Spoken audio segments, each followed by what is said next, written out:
ಲೋಕಸಭಾ ಚುನಾವಣೆಗೆ ಜೆಡಿಎಸ್ ಅಭ್ಯರ್ಥಿಯಾಗಿ ಸಚಿವ ಎಚ್.ಡಿ. ರೇವಣ್ಣ ಅವರ ಪುತ್ರ ಪ್ರಜ್ವಲ್ ರೇವಣ್ಣ ಶುಕ್ರವಾರ ನಾಮಪತ್ರವನ್ನ ಸಲ್ಲಿಸಿದ್ದಾರೆ.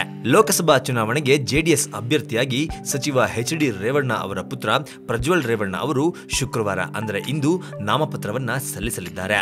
ಹಾಸನದ ಜಿಲ್ಲಾಧಿಕಾರಿ ಕಚೇರಿಗೆ ಬೆಳಿಗ್ಗೆ ಬೆಂಬಲಿಗರೊಂದಿಗೆ ತೆರಳಿ ಅವರು ನಾಮಪತ್ರವನ್ನ ಸಲ್ಲಿಕೆ ಮಾಡಲಿದ್ದಾರೆ. ಅದಕ್ಕೂ ಮೊದಲು ಅವರು ದೇವರುಗಳ ಮೊರೆ ಹೋದರು. ತಂದೆ ರೇವಣ್ಣ ಮತ್ತು ಭವಾನಿ ರೇವಣ್ಣ ಅವರು ಬೆಳಿಗ್ಗೆ 5:30ರಿಂದಲೇ ಹೊಳೆ ನರಸೀಪುರದ ಲಕ್ಷ್ಮೀ ನರಸಿಂಹ ದೇವಸ್ಥಾನದಲ್ಲಿ ಪೂಜೆಯನ್ನ ಸಲ್ಲಿಸಿದ್ರು.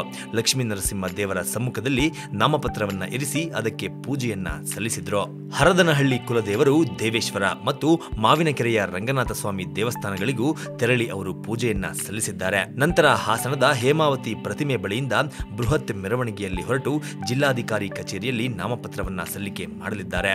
ಮಗ ಪ್ರಜ್ವಲ್ ಉಮೇದುವಾರಿಕೆ ಸಲ್ಲಿಕೆಗೆ ಶುಭ ಮುಹೂರ್ತ ಗುತ್ತು ಮಾಡಿರುವ ರೇವಣ್ಣ ಅವರು ಮಧ್ಯಾಹ್ನ 12:05ರಿಂದ 1 ಗಂಟೆಯ ಒಳಗೆ ನಾಮಪತ್ರವನ್ನ ಸಲ್ಲಿಸಲಿದ್ದಾರೆ. ಪ್ರಜ್ವಲ್ಗೆ ಕಾಂಗ್ರೆಸ್ ಬೆಂಬಲವನ್ನ ಪಡೆದುಕೊಳ್ಳುವ ಸಂಬಂಧ ರೇವಣ್ಣ ಅವರು ಗುರುವಾರ ಕಾಂಗ್ರೆಸ್ ಪ್ರಧಾನ ಕಾರ್ಯದರ್ಶಿ ಎಸ್.ಎಂ. ಆನಂದ್ ಹಾಗೂ ಹೂಡಾ ಮಾಜಿ ಅಧ್ಯಕ್ಷ ಬಿ.ಕೆ. ರಂಗಸ್ವಾಮಿ ಅವರ ಮನೆಗೆ ತೆರಳಿ ಸಹಕಾರವನ್ನ ನೀಡುವಂತೆ ಮನವಿಯನ್ನ ಮಾಡಿದ್ರು.